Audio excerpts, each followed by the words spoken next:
welcome back to the ESBR YouTube channel. Today we've got a slightly different video for everyone. We are doing the ESBR's heavyweight rankings. After the two big heavyweight fights we've had recently, we thought this is the perfect time to kind of correlate our lists. Today we'll be going through two ESBR's writers lists, Elliot Grigg and Paul Kelly. How are we, everybody? All good, Sam, all good. Very good, very good. Thank you, Sam. Thanks for having me.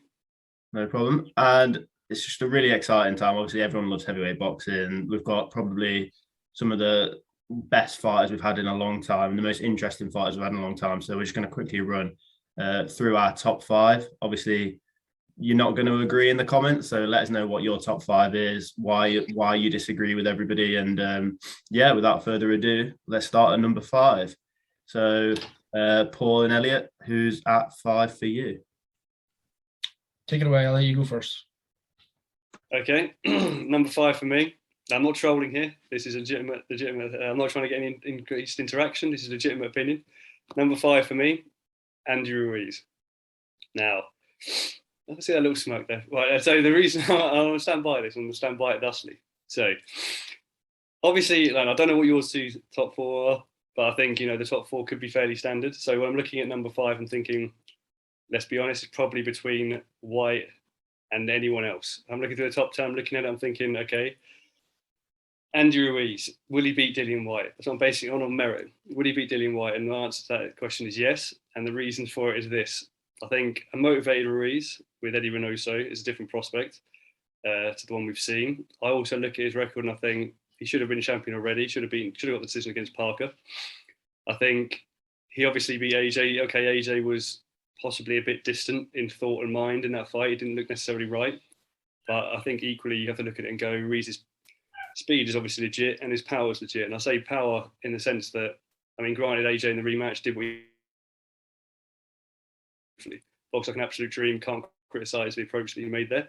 But equally, he was to engage too frequently with Ruiz there. So, which to me leads me to believe that Ruiz actually hits harder than he perhaps gets credit for. And I think when you look at someone like Dillian White, I look at him, I just think, had him losing against Chisora in the first fight, even though he got through on that one. The second fight had him down on the cards. Granted, he stopped him, so there's legitimate power there, so I can't really criticise him for that. But I look at him against whoever else who's fought sort of since then, like Marius Watch. I think who's that as an opponent? I look at him like sort of turning up out of shape, getting hurt constantly in fights. Povetkin, you're looking at him going, Povetkin's 40 plus years old. All right, granted, you carry power and stuff, etc. But even then, I'm thinking like the proper champions, like people who are legitimately champions in waiting, aren't gonna lose to like Povetkin at 40 plus. And the fact that it's come out recently that he's got a rematch clause versus Wallin, just to me says everything. And that is essentially the cash cow, got a lot of fan base behind him, but I think actually isn't as good as people tend to give him credit for. And I think if it came to a fight with Ruiz would beat him, probably stop him. I also need to mention also that White was clinging on the end there against Joe Parker as well. Good win, but again, they're thinking 30 seconds away from that, he's going down. So, yeah, that's what I think. But Ruiz versus White, one winner, Andrew Ruiz, and that's always at number five. Paul, obviously to pull back the curtain, we've already seen each other's top fives. You obviously disagree with Elliot there and have got White at number five. Why is that? I completely understand where Elliot's coming from, and I do agree with a lot of the points he's made, especially with the prospect of Ruiz being far better under Eddie Reynoso. So, and I'm excited to see that. But I just think, as a heavyweight, I think Dillian White he's a bit of a bully as a heavyweight, and I just think he would be able to bully Ruiz. And Ruiz was probably just outside mine, so it was between him, White, and maybe one or two others. And I went for White just because I feel like out of the ones that I was thinking of, White's the one. He can push you, he can manhandle you around the ring. Okay, he's not as good a boxer as Andy Ruiz, but he wants to. I think if he just fought Ruiz, if he went in there like he does basically every single fight, I think he'd be the other way around. I think he'd be able to stop Ruiz. Personally, I don't know when in the fight, maybe mid to late, and it's also because you were saying about the motivated Ruiz. I think it's kind of the same with Dillian White, because as you said, they're kind of similar in a way where they've come into the ring out of shape a few times before. But I think that we've seen the best of Dillian White. When he's been motivated, in shape, doing his wolf things before he's coming out all motivated and fired up. And I think if he did that, I think he definitely would bully and kind of manhandle Andy Ruiz, and that's why I've got him at number 5.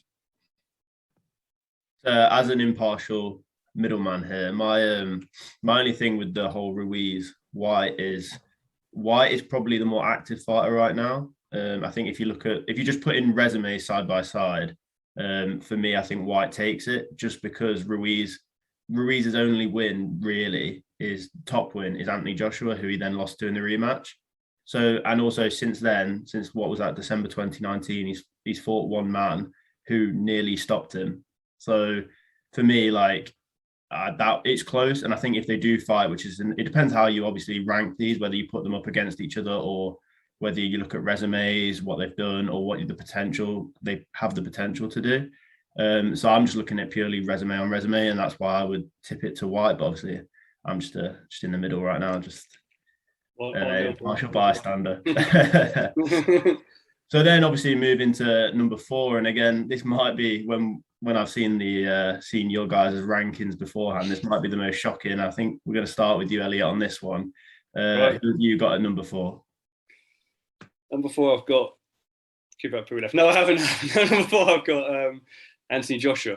And the reason I've got Anthony Joshua at 4 is, again, okay, I don't want to necessarily prematurely go through my top 3, but I think there's 2 we can fairly safely say are going to be in there. And then looking at 4, it's really between AJ and Wilder. And I look at it and I think, okay, I think AJ he's performed well where he's had to perform well against good opponents, credible opponents. His resume, I'll say now, actually, if he'd have beaten Usyk, which is how fickle heavyweight boxing probably is, I might even have put him in at 1, because it would have been a legit win, and it'd have been his best win in my opinion. But I look at it now and I just think, you see him hurt every single time he fights, seemingly. A credible opponent, he gets hurt. At the end, he was very lucky hanging on at the end against Usyk. And I think we've seen him rock so many times. I just think at some point during the fight, Wilder will get to him. And when he does get to him, he'll knock him out. I think that the shot that he put Fury down with, you see like Fury like his chin tucked in, him on sort of top of the head. And like, it's a rare position to see someone actually get knocked down in as well. And you sort of sit there thinking that power is so legit. It's almost like when you're a kid and you're playing like a computer game and you're doing everything you can with like a small little character against like a boss level, and he touches you once and you die. It's almost like that, in the sense that like he seems to just land and then you're gone. And I honestly think the only heavyweight that would have got up from that was actually Fury. I mean, I know it's easy to say because he did get up, but I literally don't see anyone else getting up from a dig like that. And especially AJ, I just think he's better boxing than Wilder, definitely, if he wants to sit in boxing. But I just think at some point Wilder will start throwing those mental overhand rights or just like looping shots out of nowhere. And at some point AJ will tire and he'll get hit and he'll get knocked out, which is the reason why, purely on a sort of 50-50 basis, I went with AJ at 4 in my top 5.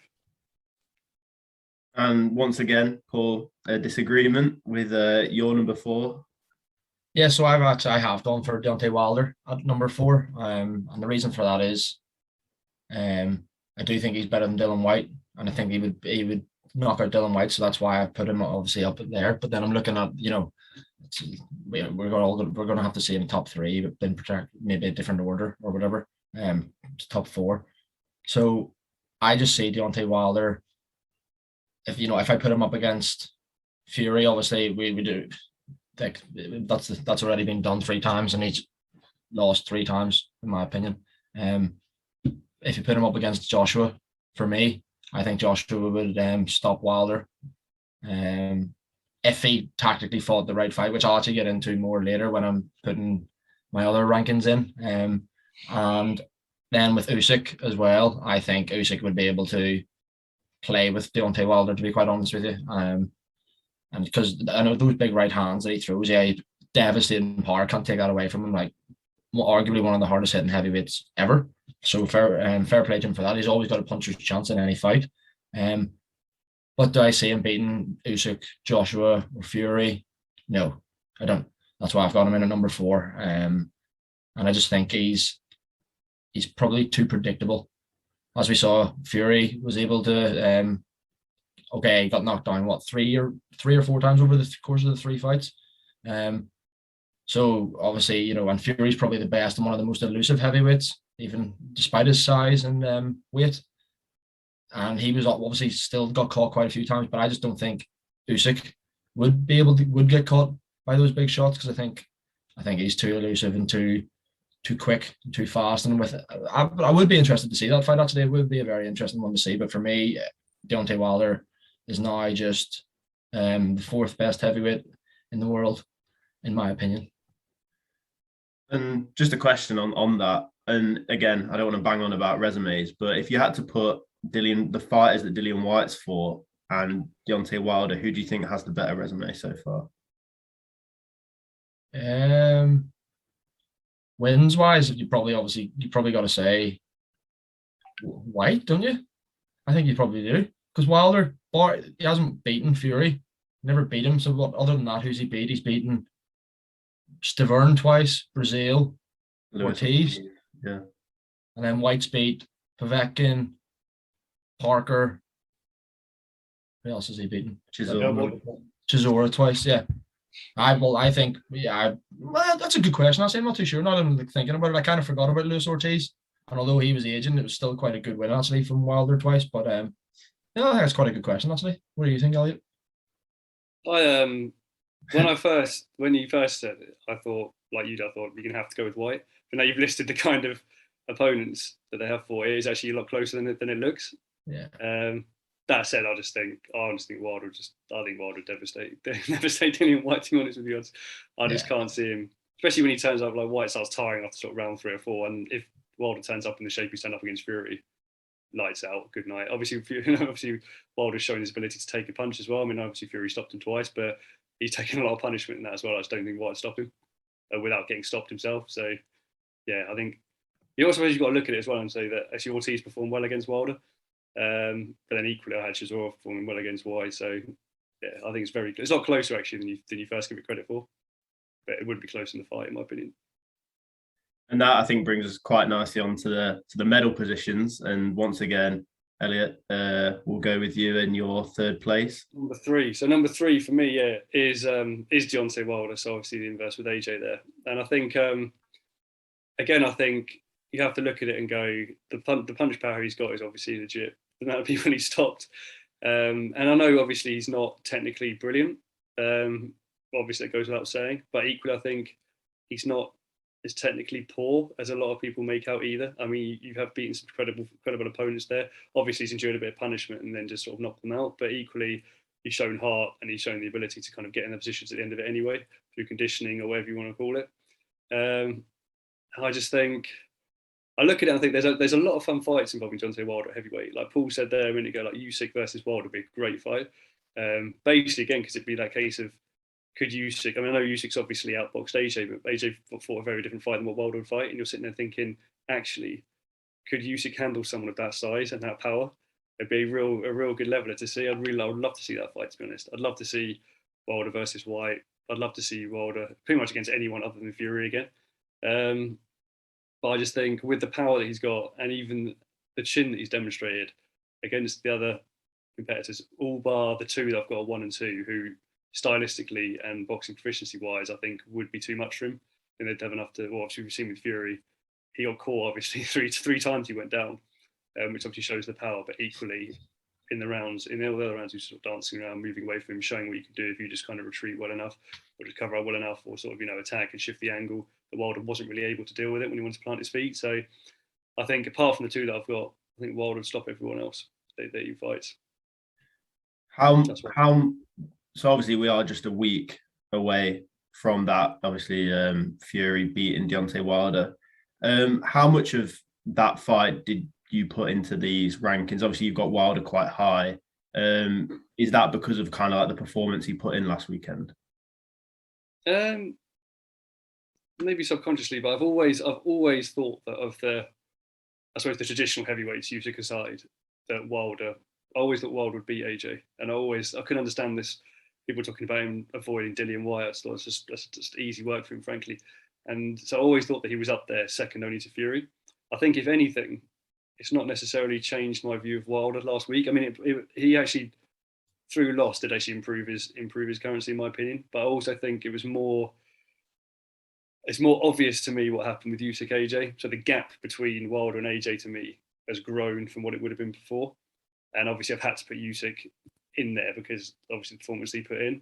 Had AJ beaten him, like I said, I might actually have had AJ at 1, but I wouldn't have had Usyk anywhere near the top 3. So in a way, I suppose in a way Usyk wouldn't have been there in that fight. It's more the AJ Usyk fight was more important for the rankings for me. I always thought Deontay Wilder was the second best heavyweight, bar Fury of the traditional heavyweights. And speaking of the unified heavyweight champion, Paul, you're number 3 now. So this is probably the one where I'm going to get slated in the comments, I reckon. But you're gonna have to hear me out because I'm gonna back up what I say and try and make some sense of it. So I've actually, despite the fact that he beat Joshua just a couple of weeks ago, I've gone with Alexander Usyk at number 3. And I know you're going mad now and you're probably turning the video off and calling me an idiot. But the reason for that is I just think that fight was just, the tactics were all wrong from Team Joshua, right? So if it's all big if buts and maybes. So if in the rematch, and hopefully the rematch does happen, and Usyk probably will be the favorite, and rightly so. I understand why, but after beating him fairly comfortably. But for me, Joshua beats Usyk with just not trying to box him. Sounds really easy for us to say, sitting here, but I think that was just the whole boxing community, the whole boxing world knew that if he tried to do that, how it was going to end, and we saw it. It unfolded right in front of our eyes. But it was, it's not saying it's not rocket science because he's in there taking the punches and throwing the punches and doing it all, but surely they knew that they couldn't outbox Usyk. So for that reason, I'm thinking if Joshua came in with the right tactics, I think he's got all the physical attributes. That's obvious to see. He's okay, might be a little bit gun shy since the Ruiz defeat way back, which I understand why. But see, not even if he let his hands go, and people are saying let his hands go and just goes at Usyk, I don't think it's as much as that. I think if you're looking at it like the way he beat Povetkin, for example, broke him down and stopped him mid to late. I think Joshua, that type of Joshua, could beat Usyk, and that's why I've still gone for Usyk at number 3 and not at number 2, because I think that on their best nights, Anthony Joshua is still better than Alexander Usyk at heavyweight. So can we assume that Anthony Joshua is your number 2? Yeah. Okay, Elliot, what do you have to say to that, and who is your number 2? Paul stopped me. To be honest, Paul's. I'm out for a 10 count there. To be honest with you, I think the towels come in as far as I'm concerned. My number 2 is Usyk. Now, before the AJ fight, obviously the jury was out, I suppose, in that we didn't really. I mean, obviously fought Chisora, but we didn't really know how he coped with someone of that size. And I think, to be honest, I'm a bit conflicted on the AJ tactics because I think, in a way, obviously he couldn't necessarily outbox Usyk, but equally, I'm sitting there thinking, well, he came in light, obviously hoping to maybe keep the speed and keep the mobility there. I think if he comes in bigger, like we've seen him before, I almost feel like Usyk will sort of weather the storm, and then AJ will tire, and I think he'll actually stop him. So in a weird way, I kind of feel like it was kind of not as poor tactically necessarily as it seems, or the approach before the fight. I would say I think actually in the fight, when you could kind of tell that he was losing quite convincingly, there's a weird kind of moment where you're sort of thinking he's going to have to just start throwing. He's going to have to just kick onto here and just try and get the stoppage, but then almost didn't, and then almost got picked off himself. So I kind of feel like the rematch, I kind of think that Usyk, if he's as motivated as he seems to be, unlike the Andy Ruiz party bus, I think he'll be a second victory for Usyk, to be perfectly honest. And I think from there, I'm looking at it and going, well, obviously it's between two people, between one and 2, without wishing to name who's number 1. And I think that fight between 1 and 2 for me would be the other fight, a heavyweight, just slightly above the fight between Wilder and Usyk, which I'd love to see. Would then be obviously the two sort of pure boxers going at it. And I think out of all the heavyweights in the division today that could give the number 1 fighter on the list a challenge, it would be Usyk. I just think he's he's just busy, slippery, he's cagey. He's obviously got power. Maybe not obviously the like Wilder power, concussive power necessarily at heavyweight, but he's got enough to sort of let you know about it. And I still think he might lose that fight against the number one guy that I've listed down. But to be honest, I think it'd be close, and I'd love to see it. So I think based on the fact that he beats AJ, based on the fact that I think he'd prevail against Wilder as well. And I think that's what I'm having him in at 2. I'm just quite interested to know, would either of you have had Usyk in the top 5 before he beat Anthony Joshua last month? Paul and I, we did this before, I think. Yeah, we did, yeah. I don't think I did. I had him. I think the thing is, I had him kind of as one of those like the Lionel Messi free roll. He was just floating. Like in the thing, I didn't really know where to put him because I was sitting there thinking, well, obviously you're ridiculous record of cruiserweight, but then we've seen you fight Chaz Witherspoon means nothing, and then Chisora, who's kind of, don't get me wrong, Chisora's obviously legitimate heavyweight, but again, I felt the jury was really out for fighting those big guys, so I couldn't really put him. I don't think I did have him. I think I had him. I actually did have him at 4. Because again, my natural disinclination towards some of the other people on the list had him in at 4 behind the main 3. But again, it was kind of more of a, I suppose, respect for what he's done at cruiserweight. But equally, obviously now we've seen what he's done. Now I think there's only one heavyweight that would possibly beat him out of all those in the top 10. And obviously, by everyone knows who then everyone's number 1 is right now. Last week's winner and the WBC world champion, Tyson Fury. Elliot, just how good is Tyson Fury? Tyson Fury, I was one of those guys that was kind of always a huge fan of Tyson Fury, to be honest with you. And then when he had through his problems, I was still one sitting there saying he could come back. But then there comes a point where you think, am I just saying this out of hope? But then the more he comes back and he has that fight against Wilder, the first one, you think, shit, like if he actually gets himself properly honed, then we could actually finally see this. But I look through at his record as well, and it's like that's the one thing where I would put AJ above him. So if AJ had been Usyk, I'd have had AJ at 1 because I've looked at both their records and gone, I think for me, Fury needed some better names from that record, quite frankly, and that's what I'd now like to see him do. We've seen him dismantle Wilder at least twice. I think the first one, even though he won the first fight, you go away from home, you get put down twice. It's a hard sell really to get a victory there. So I kind of see why it was given as a draw. But we've seen him win 3 times. And I think really I'd just like to see him now just rack up victories. I'd like to see him fight Dillian White next. Don't mind that. Usyk fights AJ. Fight Dillian White. That's an easy night's work there. And just put a few names on that record, really, quite honestly, because you look at him at 6'9", whatever you think. I always thought as well, you're looking at him going, he doesn't really have the punch power, some of the other heavyweights as well. But now you look at him and you go, actually, he's added that kind of element more of like wrist to his style. And he's still got that fluidity of movement.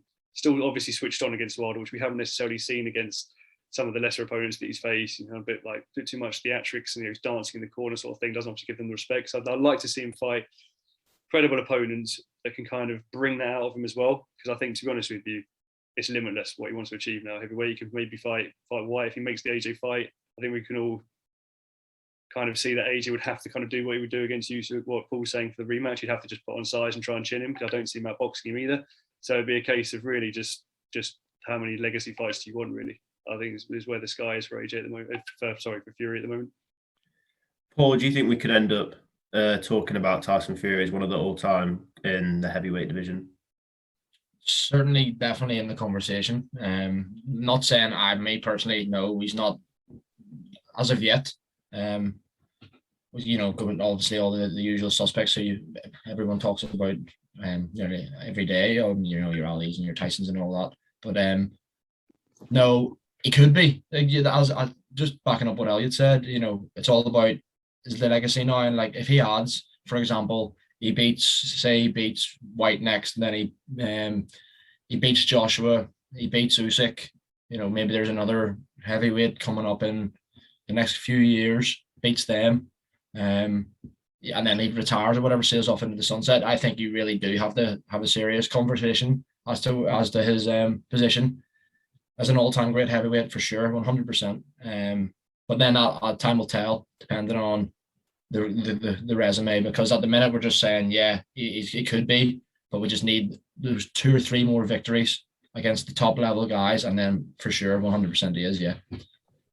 I have a question for you two guys, actually, quickly, if you don't mind. which I just thought of there. So, Elliot, you said about the Fury and Usyk. Obviously, we would love to see that fight as well in the future, whether that be for all the marbles or not. How, if you were Fury, how would you go about beating Usyk? Would you be lighter again and try and box more? I was actually thinking about this before we had this conversation. Try and be more conversation. destructive like it has been recently. And the part of me was thinking about it was basically, I think he'd almost have to keep it long. I really do. I think he's got the ability though, which AJ tried to do, but I don't think did as well, where basically as soon as Usyk comes forward, it'll just go backwards. So it'd be quite a negative fight, I think, in that respect. And just kind of jab him. I don't see him stopping Usyk. I really don't. But equally, I think, I don't know. It's hard. You're asking me how to solve the Usyk problem. I think you just have to keep it young, have to keep it long, have to jab him, and that's pretty much all I can kind of just use his size. Like we saw him kind of lean a bit on Wilder, like here and there. I think just do that basically. As soon as Usyk gets inside, tie him up. I think Fury's actually underrated how good he is on the inside, as a defensive fighter especially. So I think just basically make sure that he uses all the skills and all the physical attributes that he's got over Usyk, which Usyk can't obviously develop. He can't stretch his own arms and become any taller. So it's a case of just using his physical attributes, maximising those, and kind of just taking Usyk out of his comfort zone in that respect, but also preparing, I think, to go 12 rounds. I don't think it would be such a slugfest that either of them would get knocked out or even go down. So you've got basically eye catching, or just keep it long like he did against Klitschko. Just essentially just take the decision that way. Yeah, so I think that wraps up our top 5 heavyweight rankings for ESBR. Thank you, Paul and Elliot. Again, obviously, let us know what you thought about their top 5s in the comments below. I'm sure you will. Let us know what your top 5 is, because I'm sure everyone will differ. And I think we're just lucky to have such a good heavyweight division in world boxing at the moment. And